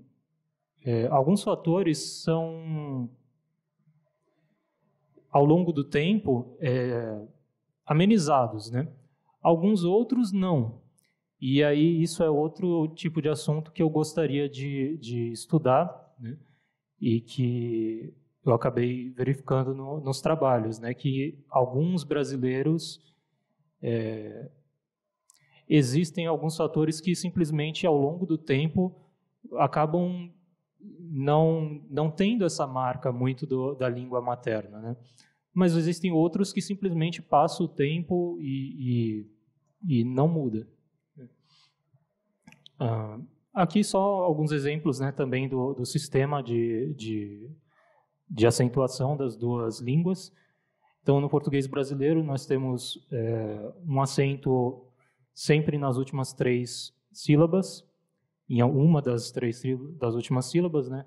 Então, oxítona para quando for a última, paroxítona na penúltima e proparoxítona na antepenúltima.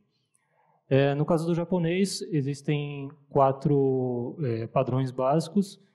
Então, você tem o primeiro padrão, que seria um padrão plano, onde aqui no exemplo tem a palavra para nariz, né, hana.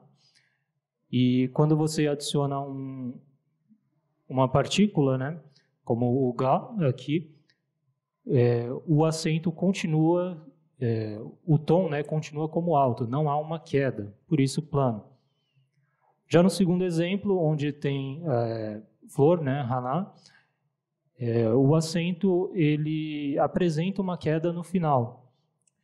O terceiro tipo, né, a tamadaka, ele possui a primeira mora somente como alta e depois disso é uma queda completa até o fim. E o final, na kadaka, seria o meio alto, né, onde, como o próprio nome diz, seria no meio e o restante seria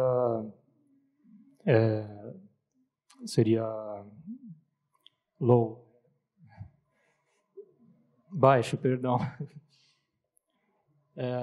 E aí, depois disso, né, claro que aqui eu não vou passar todas as informações sobre as diferenças, mas é só para mostrar que, de fato, o português, o acento é manifestado de uma maneira bem diferente e é possível esperar essa diferença na fala de um brasileiro. E aí, a segunda parte do trabalho, eu olho para alguns trabalhos que lidam, né, com essa dinâmica do português como língua materna, e o japonês, ou vice-versa também. Esse primeiro trabalho, na verdade, ele não aborda de uma maneira linguística e não aborda as questões da fala, da pronúncia. Mas eu achei interessante porque, no final, eles fazem uma consideração que pode ser linkada com os demais trabalhos. Basicamente, o objetivo desse trabalho, o método desse trabalho foi pegar, através de um questionário, eles pegaram um grupo de estudantes de inglês de uma escola e um grupo 2 de japonês de outra escola.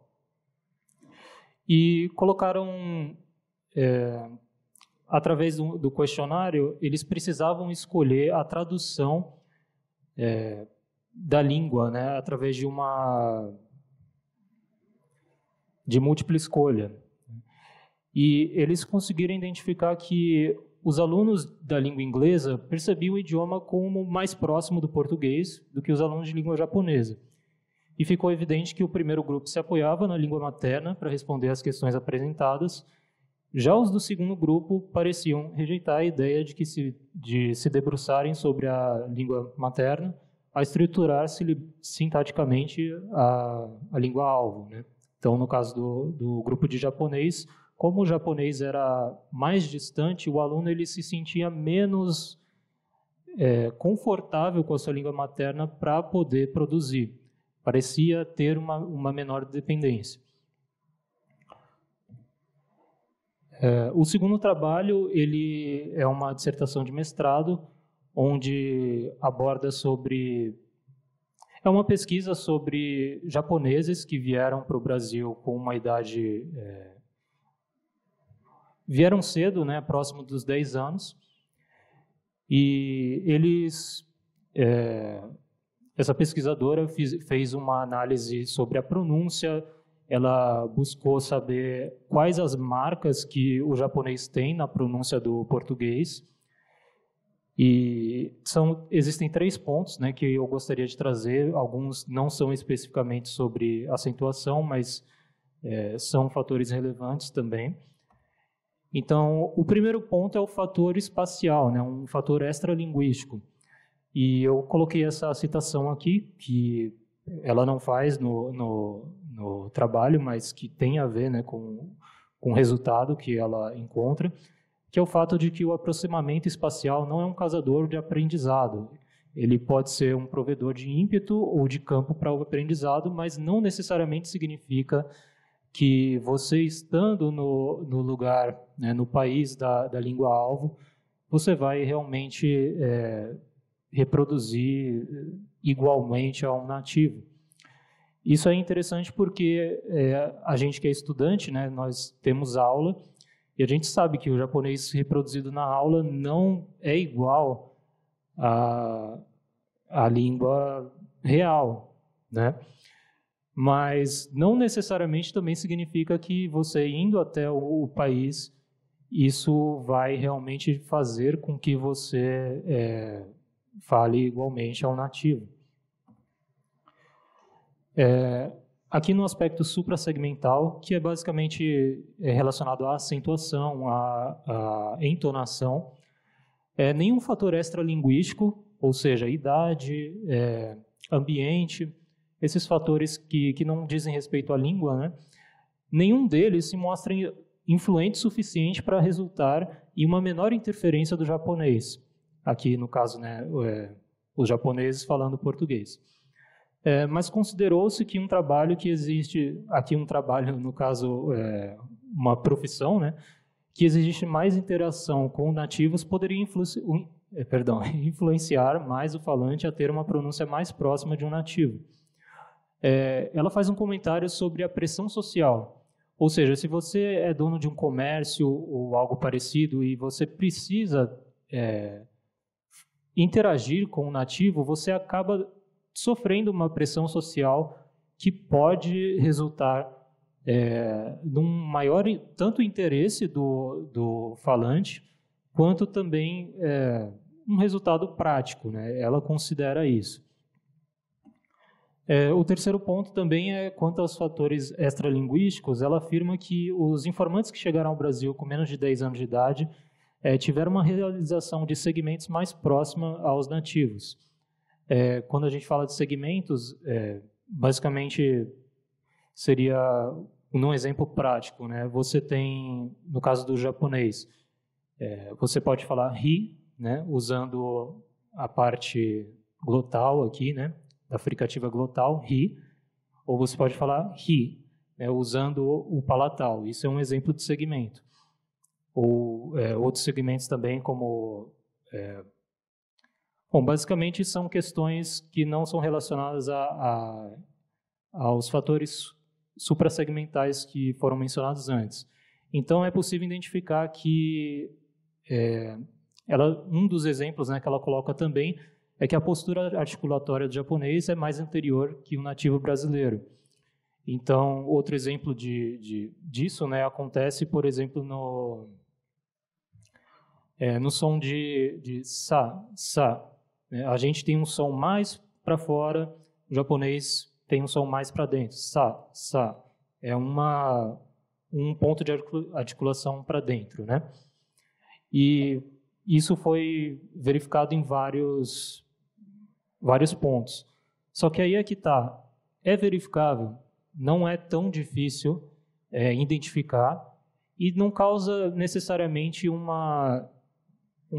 nem desconforto, nem estranheza, né? Uma diferença de sa e sa, né? É quase imperceptível. Claro que tem alguns segmentos que são perceptíveis, mas o fato é que eles são fáceis de identificar, e sendo fáceis de identificar, é possível também, existe uma facilidade maior também de regularizar isso, né? O que não é verdade para os fatores suprassegmentais. Aqui, na verdade, seria o quinto trabalho, mas para essa apresentação eu coloquei só como trabalho final, né? Onde essa pesquisa é realizada no Japão e ela é realizada com 2 informantes brasileiros, são brasileiros que já possuíam um nível alto do japonês e eram universitários lá, né? E basicamente, esse pesquisador, ele grava, né, ele faz uma pesquisa com um gravador para gravar a pronúncia de substantivos, né, e também verbos de 2 a 3 moras, e ele faz algumas considerações. O objetivo do trabalho, claro, é falar da realização tonal, né, como diz o título, né, mas ele também faz considerações a respeito de fatores segmentais. Aqui alguns exemplos que, em relação aos fatores suprassegmentais, em relação ao acento, né, onde são 2 informantes, são 2 brasileiros, mas existe uma certa preferência na questão de 2 moras de realizar a primeira mora como alta e a segunda como baixa, e para verbos numa ordem crescente, né? Uma ordem decrescente, você tem uma realização maior de a primeira mora baixa, a segunda alta, as 2 altas, e num nível menor, alta e baixa. O autor ele faz alguma consideração de que esse primeiro informante era como se ele tivesse em mente, assim, já que eu vou falar verbos, então eu vou provavelmente usar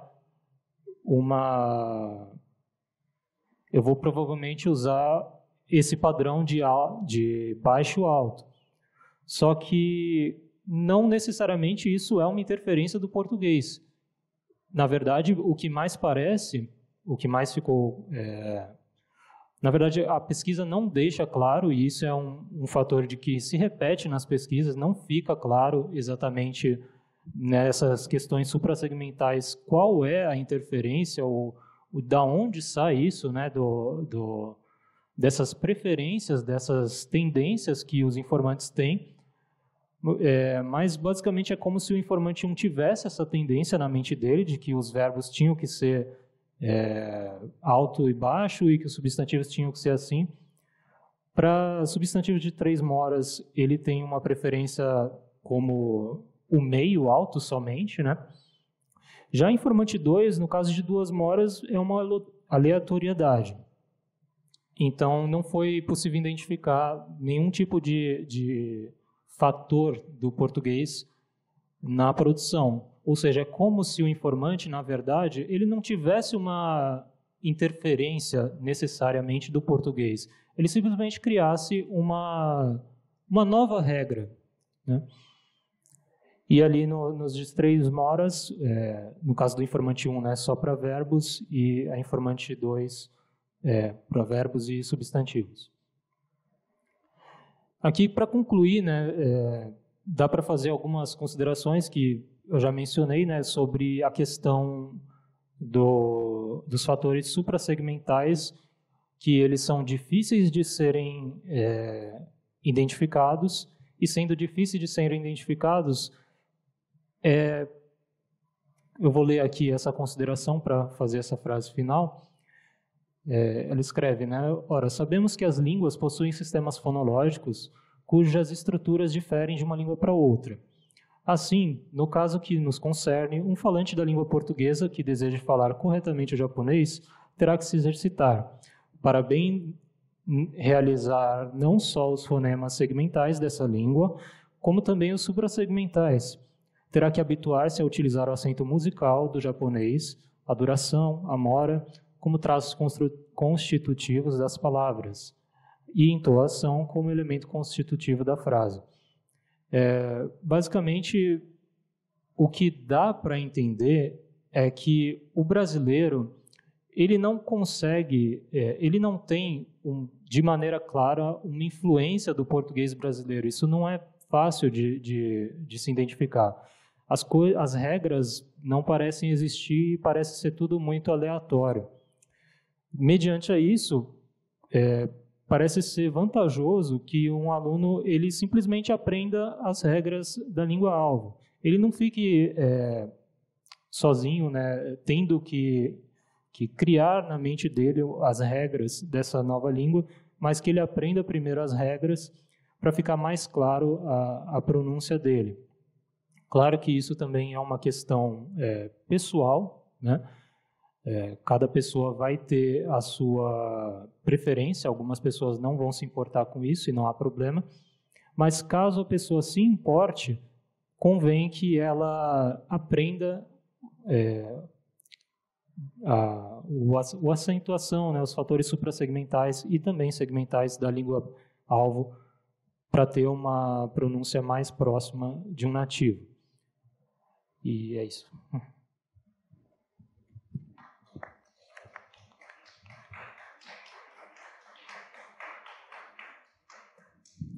Obrigado, Gabriel. Vou abrir agora o espaço para perguntas. Se alguém tiver, por favor, levante a mão. Acho que damos continuidade, então. A última apresentação de hoje vai ser minha. Vou só trocar de microfone ali.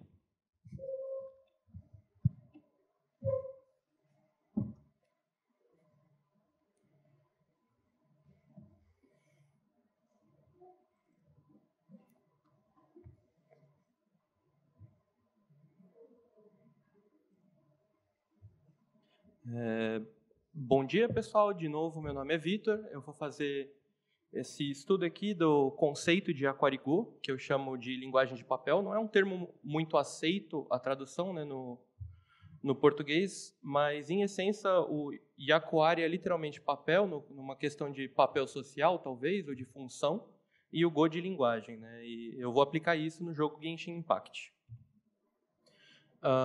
Yakuari-Go é um termo que foi encabeçado pelo Satoshi Kinsui e eu usei os livros dele para me basear. Na verdade, esse Wachiwaru Nihongo Yakuari-Go no Nazo, obrigado, é a versão dele em japonês e eu me basei principalmente na versão traduzida para o inglês por uma facilidade de entender os termos mesmo. Bom, aqui a gente tem um exemplo bom, acho que talvez esteja pequeno, não sei, mas todas essas falas, elas significam, sim, eu sei, mas dependendo do tipo de personagem que pode estar falando, ele pode ter uma variedade presente nisso, né? Se for um homem idoso, ele pode falar alguma coisa como Soja, Washi wa shiteorunja. Agora, uma moça de classe alta, Ojo-san, né? Poderia ser alguma coisa como Ara, soyo watakushi ga shiteorimasu wa. E cada personagem, existem maneiras diferentes de se expressar essa ideia, né? E é justamente isso que é o Yakuari-Go, é essa linguagem vinculada com um tipo de arquétipo de personagem.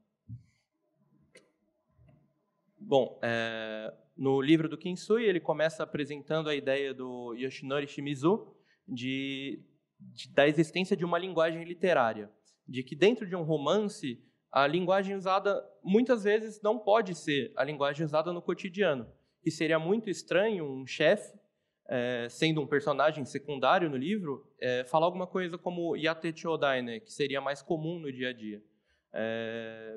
Sendo que no livro seria melhor alguma coisa como yate koretamae, que é uma língua que não é natural, mas ajuda você a ter uma ideia rápida de o que esse personagem significa dentro da história. De que você não tem que ficar se preocupando justamente com o subconsciente dele, principalmente. O conceito de estereótipo é uma coisa que é bastante importante para a conversa do Yakuari-Go. É um conceito que ele traz algumas questões, né? É um conceito que tem que ser trabalhado com cuidado, principalmente pelo conhecimento que a gente tem hoje em dia de como pode ser negativo e prejudicial esse estereótipo. Mas Kinsui usa esse teórico Lippmann para caracterizar o que é esse estereótipo, né? Então, o Lippmann fala que classificar pessoas a partir de suas características é o estereótipo. Características como gênero, ocupação, idade e raça, e aí as coisas em comum seriam assumidas. Mas para o Lippmann, ele fala que isso é uma ferramenta necessária. Mais perto, tá. Perfeito. Perfeito, obrigado. E o Lippmann fala que o estereótipo é uma ferramenta que é necessária para viver em sociedade. Justamente pelo estereótipo ser uma maneira de você entender pessoas de uma forma resumida, você não precisaria, por exemplo, entrando num metrô, pensar que cada pessoa aquilo realmente tem a sua história, né? E, claro, isso tem... Se tiver associado de emoções negativas, né, que o Kinsui traz, ele é constituído preconceito. Mas, entrando no metrô, você realmente não precisa saber a história de todo mundo. Você ia ficar doido, realmente, tentando compreender todo mundo. E é para isso que o estereótipo é usado. E a Yaquarigo, eu falo que ele é o estereótipo linguístico, né? Que você consegue justamente vincular um tipo de fala com um tipo de personagem. E não só este tipo de personagem usa essa fala, mas essa fala ela vai estar vinculada também de algumas características e talvez até personalidade do personagem, em alguns casos. O Kinsui ele defende que esse conhecimento de Yaquarigo é uma coisa natural e que você aprende durante a infância. Isso principalmente por conta de obras infantis que utilizam bastante dessa ferramenta. Tem uma pesquisa que eu vi que é muito interessante, que na tradução daquela obra infantil, a Anne do Cabelo Vermelho, eu não sei como que ficou no Brasil, né? Tem até série no Netflix. Quando traduzida para o japonês por tradutoras mulheres, a fala era normal, era natural. Mas quando traduzida por tradutores que são homens, eles inseriam a ideia da linguagem feminina na literatura. Então tem essa constante, não sei se pressão, né, mas essa constante manutenção desse conhecimento estereótipo, desse conhecimento de Yaquarigo. E a cultura de massa é outro ponto que ajuda muito na transmissão desse conhecimento para a sociedade. No livro do Kinsui, ele trabalha esses tipos de Yaquarigo. Eu vou passar por alguns, mas não são os únicos que podem existir também. O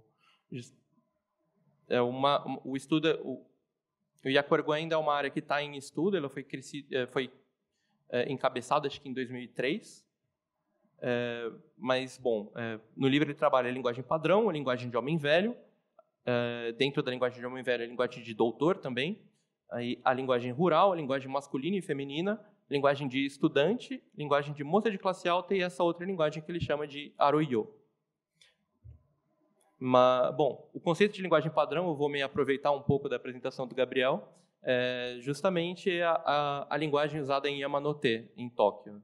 É uma linguagem que ela foi forçada, não é uma coisa que foi natural. Ele foi forçado durante o Genbun Ichi, né, a união da língua falada com a língua escrita, e a elite de Tóquio basicamente decidiu que aquela ia ser, e ela foi mais difundida por meio de jornais, e aos poucos foi sendo aceita, talvez.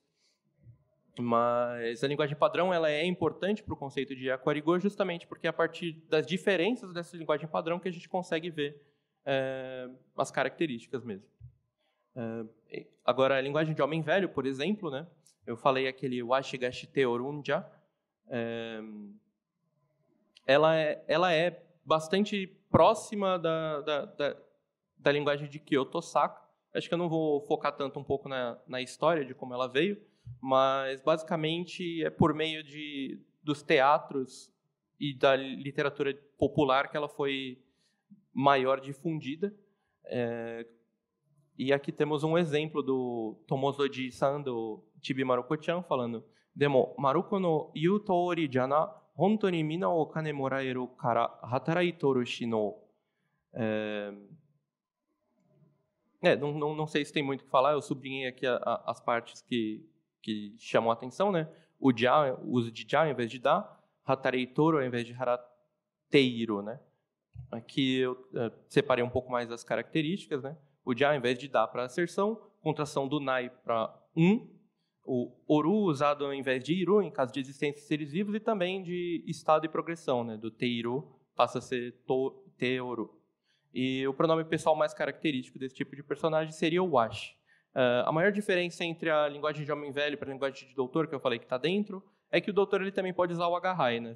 Que é um termo um pouco mais, não sei, como se você tivesse mais valor, talvez.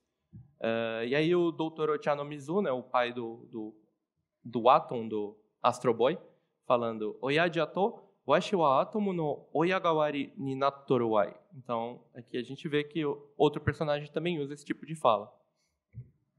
A linguagem de estudante seria a origem da linguagem masculina. Estudante, nesse caso, não é um gakusei, é mais um shosei, que aí é um...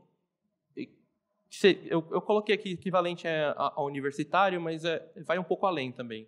Porque seria um estudante que estaria trabalhando de favor na casa de alguém para poder estudar. Então, essa classe de pessoas teria uma linguagem que usavam, né? O boku e o agahai como o eu, o kimi usado bastante para você, e o nome da pessoa sem honoríficos como san, e o nome da pessoa com a terminação kun seriam os pronomes de segunda pessoa. O tamae e o beshi eram bastante usados como expressões imperativas mesmo, né? E esse tamae aqui é justamente o tamae que aparece quando eu estava falando da linguagem do chefe, né? Que ele fala koretamae, esse tamae. O shikei era usado como se fosse um shitsureshimasu, né? De saudação, com licença, né? E expressões estrangeiras e palavras sino-japonesas eram bastante usadas também.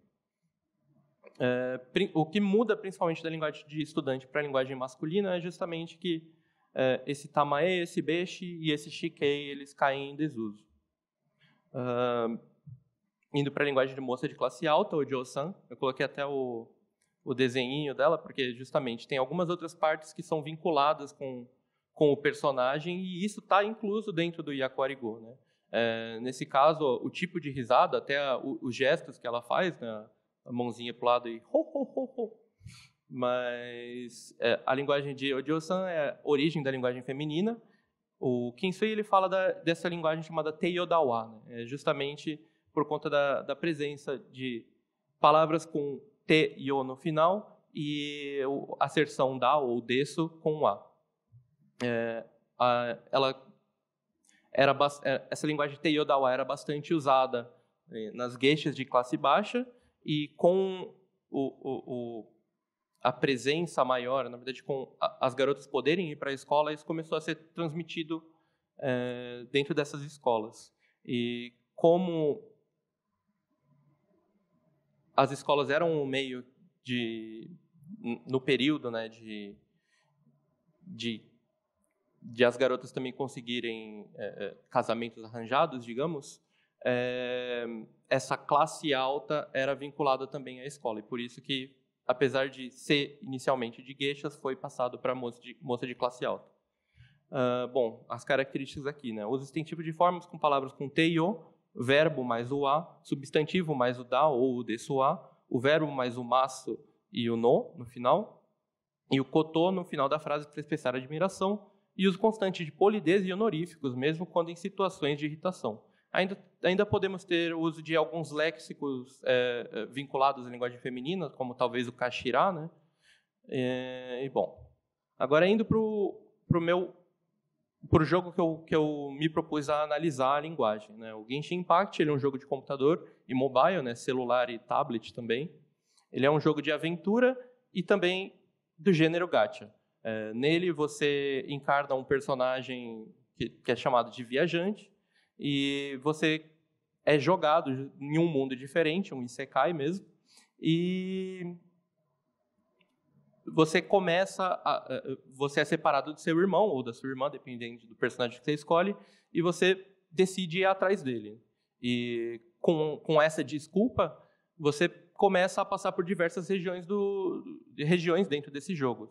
A primeira, inspirada na Alemanha, França, talvez, depois indo para uma região inspirada na China, para depois Japão feudal, depois uma mistura de Índia com Egito. Então dá para ver que tem uma grande gama de regiões e até uma quebra de um vínculo temporal, né? Você podendo ir para o Japão feudal livremente, assim.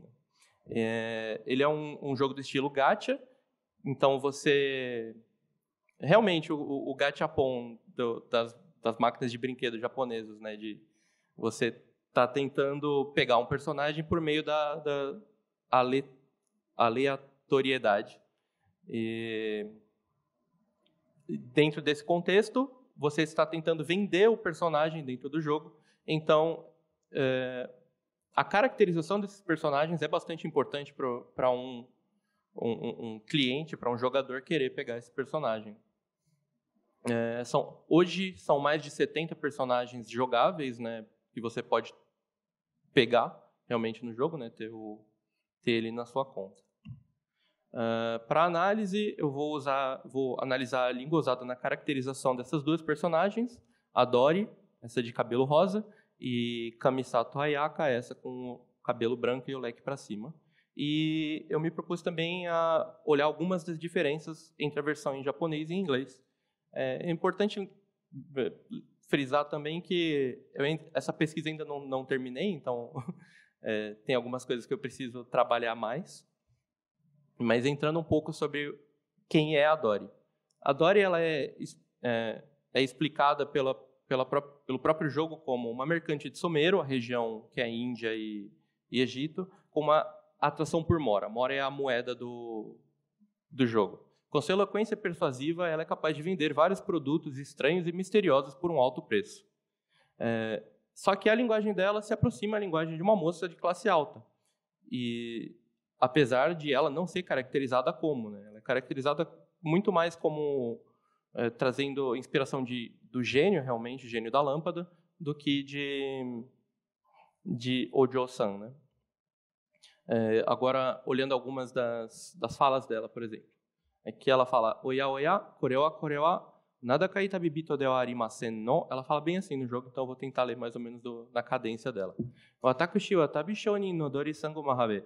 Kono deai o kinen shite, uchira no shouhin o kikan gentei de zenpin 10% ofu ni itashimasu wa. Bom, deu para pegar um pouco a ideia. Os elementos que eu marquei aqui é esse oya oya no início, kore wa, que são duas interjeições, né? Esse arimasen no, para mostrar o masu no. Aqui o itashimasu wa, o uso de linguagem... Não é linguagem polida, mas uma linguagem mais... Bom, vou chamar de linguagem polida agora. O kudasai mashi também, e aqui o agemasu no, de novo, do masu no. Em outra frase aqui, Hoho atakushi no kobun wa ryori ga ojozu desu no ne. Então, o uso de desu no ne. E ali no final, o uso de kashira, linguagem feminina. Então, a linguagem de Dori ela possui muitos marcadores relacionados com a linguagem de moça de classe alta. O verbo mais o a, o substantivo mais o da ou desu wa, o verbo mais o masu mais o no. E o uso de palavras específicas também, como o kashira. E o atakushi é o pronome de escolha dela, mas ela usa o uchi de vez em quando ela está falando dos demais funcionários dela ou falando de classe de, talvez, vendedores, né? Ela usa o uchira para falar. E é uma grande presente de interjeições também, como o oya oya e o kore wa. E o ho também na segunda fala. Vamos para mais alguns exemplos. Eu vou dar uma acelerada aqui, que a gente já está chegando no horário, né? Aqui, nessa parte, o que é importante é que ela usa esse yatsura, quando está falando de um personagem ou de que ela não gosta tanto. E aqui ela usa esse yatsu de novo em uma outra fala. Esse yatsura aqui, ela está realmente falando sobre uma pessoa. Esse yatsura é talvez esses coisas, né? Reduzindo, talvez. Acho que eu coloquei o quê? Coloquei essas pessoas, mas realmente é para mostrar que ela está faltando com respeito com essas pessoas. E esse yatsu, ele é equivalente a um mono, só que ele é informal, né? Então, a questão da manutenção que eu coloco aqui na moça de classe alta, né? Uso constante de polidez e honoríficos, a gente pode ver que tem uma divergência na linguagem da Dori. Indo para a linguagem da Ayaka, eu vou passar um pouco mais rápido, mas ela é um personagem de Inazuma, do Japão feudal, e ela é o mais próximo da caracterização de Ojo-sama, de moça de classe alta, sendo que até alguns outros personagens chamam ela assim no jogo e falam que ela tem características ladylike, né, de moça mesmo, né. Realmente não sublinhei nada aqui, mas é mais para mostrar que ela usa bastante o uso da polidez. E aqui, quando ela está falando sobre uma personagem que ela não tem tanta... não gosta tanto, né? Mas mesmo quando ela está falando de uma personagem que ela tem as diferenças dela, ela se abstém de fazer críticas, realmente, né? Ela fala mais dos pontos positivos dela e tenta desviar do assunto. E aqui é interessante porque ela fala um poema de Manyoshō. Ela recita um poema de Manyoshō no jogo e, bom, é estranho a presença disso num jogo, né? Mas eu olhando para isso, eu defendo que é para ela ser caracterizada como uma personagem culta, né?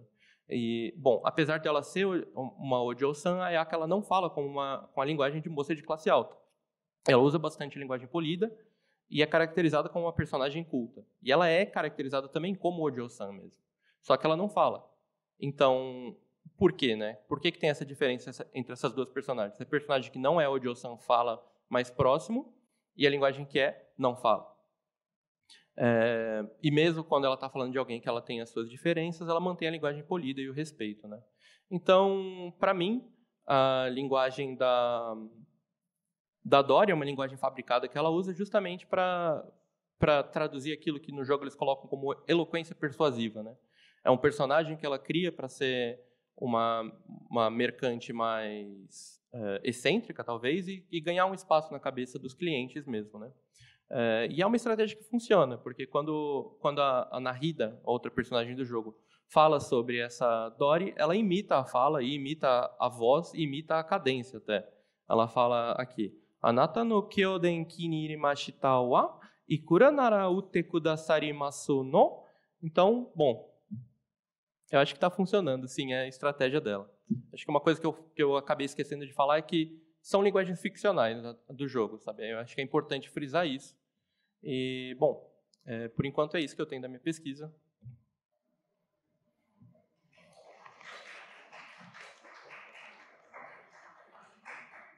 Não sei se alguém tem alguma pergunta para fazer. Bom, acho que terminamos aqui o evento, então. Agradeço a presença de vocês. Agradeço também a oportunidade de estar fazendo parte dessa bolsa e aos demais bolsistas que vieram aqui também fazer a apresentação dos temas.